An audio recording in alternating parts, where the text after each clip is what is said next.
Intoxication is the nature of the moon. May 10th is a special Purnami or a special full moon day because it's called Buddha Purnami. This is the day Gautama the Buddha got enlightened. You know this?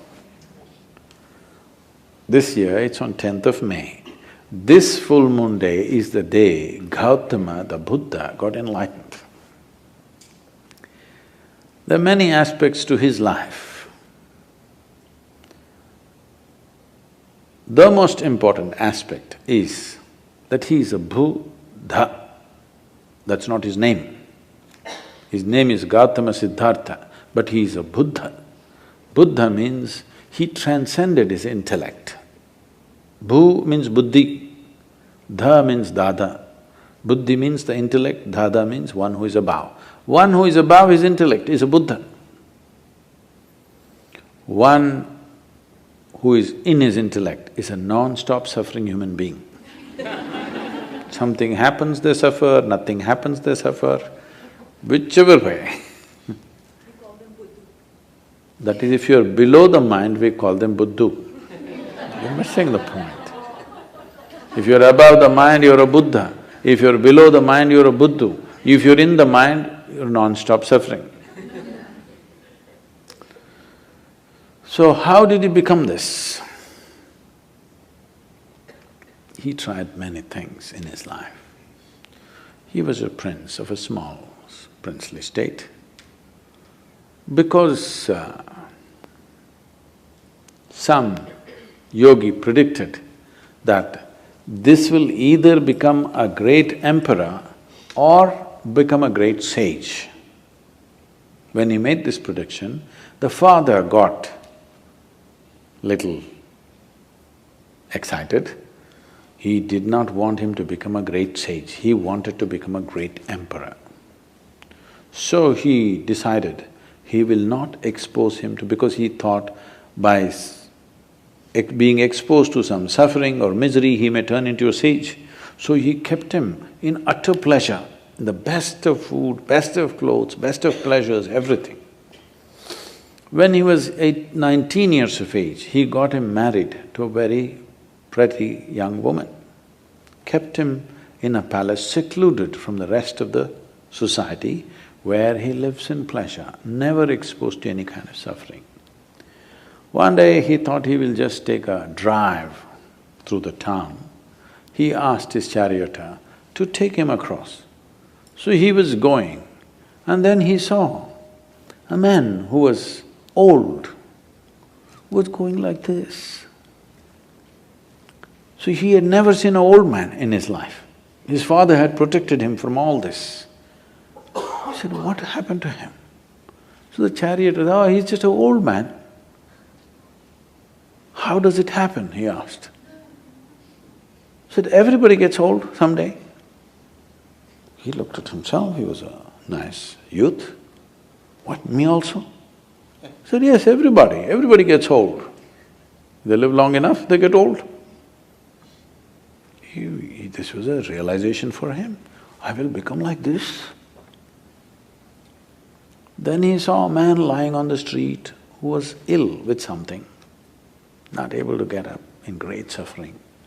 He said, stop, what is this guy? What's he doing?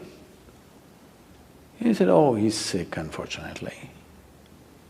What does that mean? He said, my body, sometimes it gets sick. It can happen to anybody, it can happen to just anybody. Me, a prince, it can happen to me, it can happen to anybody. Then he said, oh, I can become like this. Then they were going further, he was completely disturbed by this.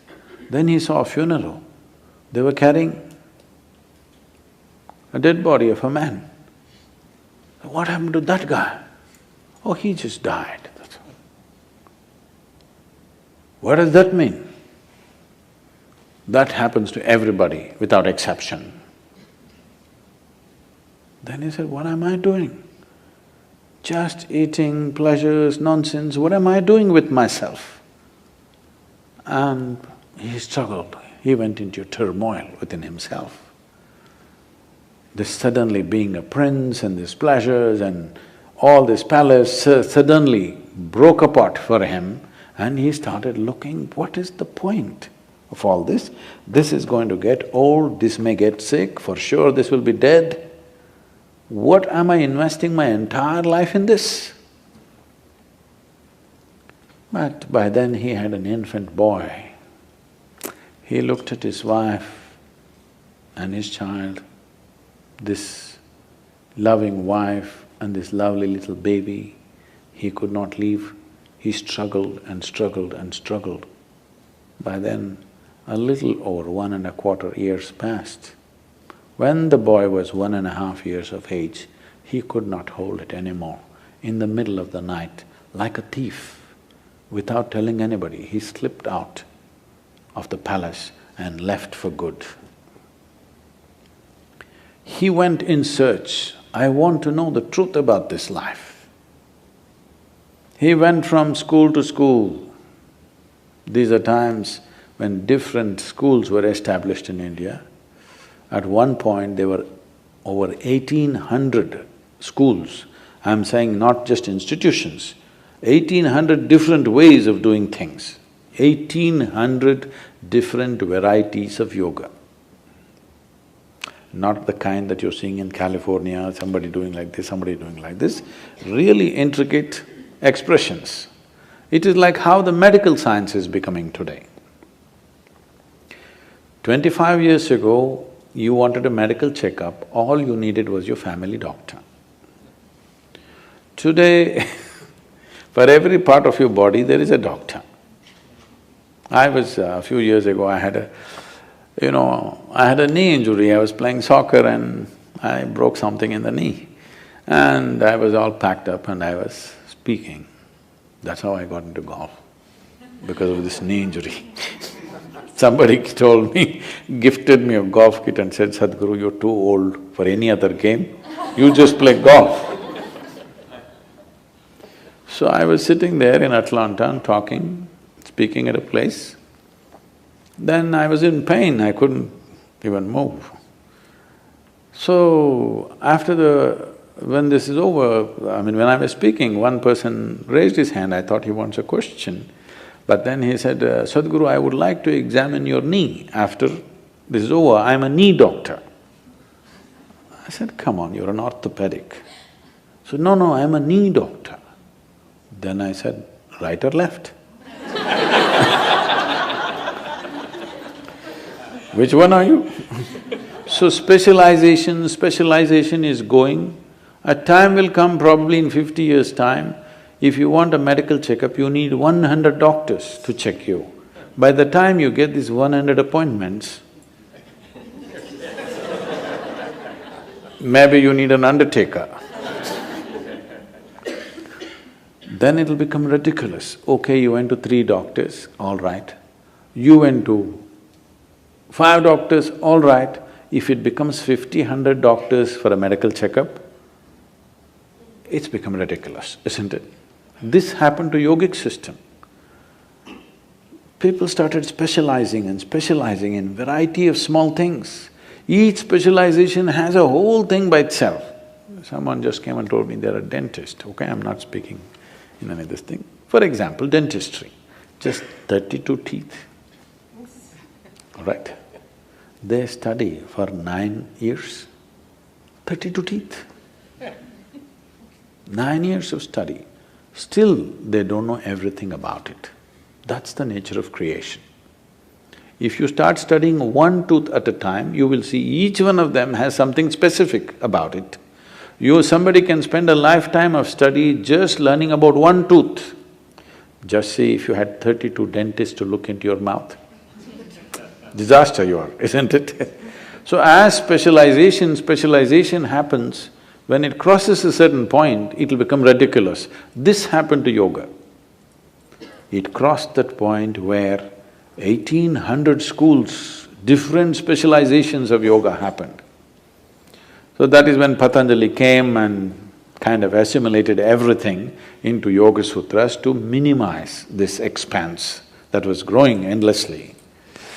So when Gautama came, it was post-Patanjali, but Still there were many things. So he went from school to school. He pursued 8 different forms of samadhi.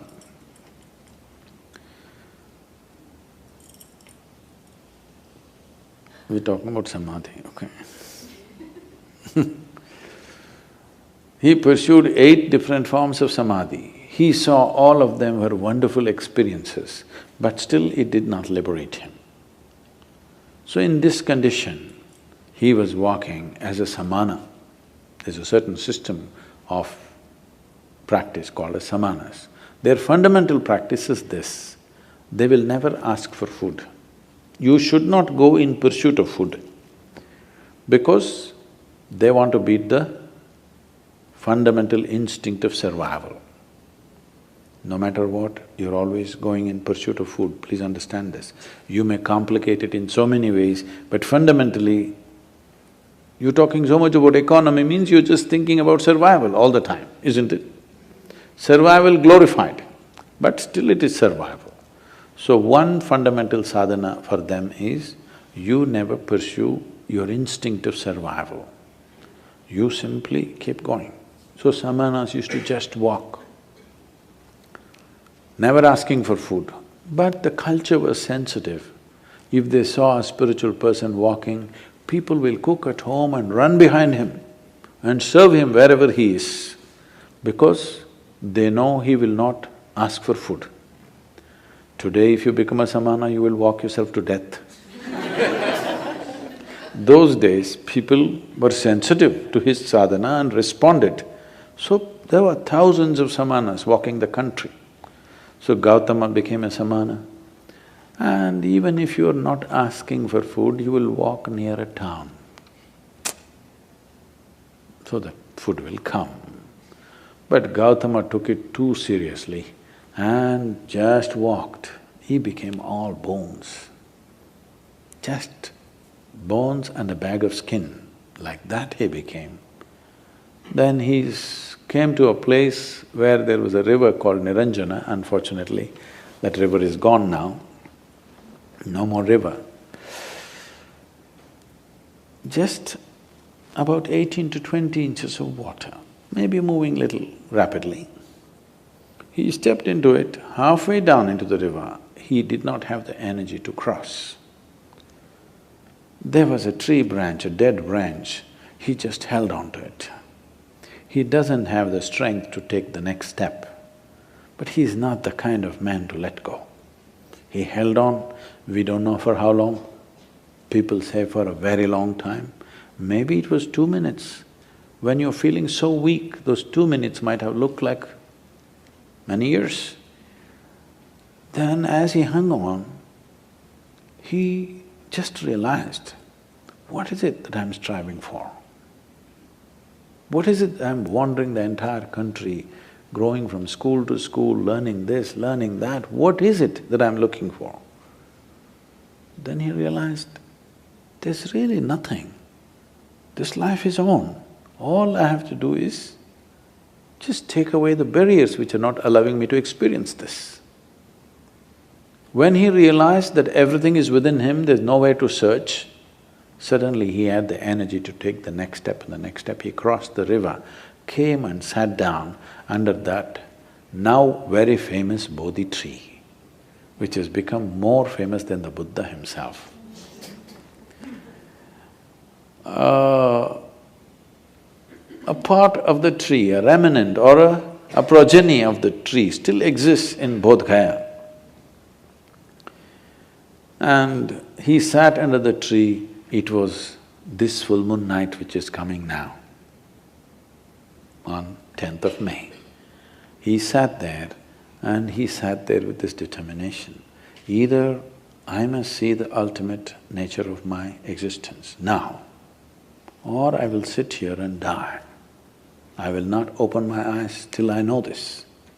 Once he made that resolve, because the only problem is there is no resolve. Every 2 minutes, your intentions are changing. If you are totally on, to know what is within you, how long should it take? It should happen in a moment, isn't it? because there's no distance to travel. Time is a quantity which is necessary only when there is a distance to travel, isn't it? If there is no distance to travel, if I ask you, how long does it take for you to sit here? You're already sitting. It's already there. It doesn't take any time. So you are already alive and on. It doesn't take any time for realization because you don't have to do anything particular. When he saw this, he was fully enlightened and the moon was shining. And he had not eaten for many months on end properly. Years, actually 4 years he was a samana. And people around him, he had gathered about 5 disciples, I think. These guys thought he's real because he doesn't eat, he's really rigid. And they saw he's in some state, exuberant state, and they could see the light on his face. Then they were waiting for him to open his eyes and give the teaching. He opened his eyes, looked at them, smiled and said, "Cook something, let's eat." They were totally disappointed, they thought he's lost it. They walked with him for 4 to 8 years when he had nothing but torture. When he got enlightened, they left him because they wanted to hear something severe. He said, "Cook something, let's eat. We've been wasting our time."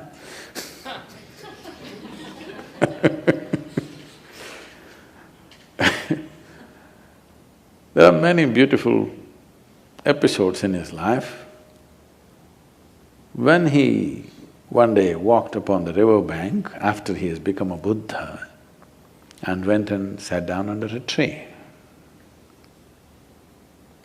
Tree, not because tree is the best place to sit under, ants can get you. Because that was the only real estate of those times. There are no buildings and buildings and buildings everywhere. So tree was a good place, a pleasant place to sit under. Rather than sitting in harsh sun, you sit under a tree. An astrologer who was of great proficiency in his trade saw the footprint on the riverbank. He had come to… In India, people of any… this thing means… bath means always river. Those rivers are going away, I will tell you later. Bath means always river. So he came for a bath, the river, then he saw the footprint. There is a whole science, or rather observations, through which by looking at the way one's feet is, somebody predicts exactly what he will do. So he saw the footprint and then he saw that this is the footprint of an emperor, somebody who should rule the world. Then he wondered, why would such a person be in this remote place near a jungle? Then he followed the footprint, thinking he will meet an emperor. Then he saw this monk, Gautama, sitting under a tree. Then he looked at this, he thought either my astrology has gone all wrong, or I'm being fooled, or I'm in some kind of a hallucination. What's happening here? Then he went to Gautama and asked, "Who are you?" Gautama was in this kind of Jasjeet kind of state. He said, "I'm nobody. I am just a nobody. But you have the feet of an emperor. You should conquer the world." Gautama said, "That I will, but not by conquest." See, there are two ways you can have the world, either by conquest or by inclusion. Yes? I can make you yours, either by capturing you, chaining you and making you do what I want, or by including you as a part of myself. Yes? Both ways, something or somebody becomes yours, isn't it? But if you go by conquest, it will be a pain in your neck, always. If you include, this will become a great enhancement of life. He said, "I am the emperor of the world." But then he said, "You're a monk, you own nothing. I own nothing and I am a nobody. That is why everything is mine. Even mathematicians are trying to teach you the zero and the infinite are one and the same.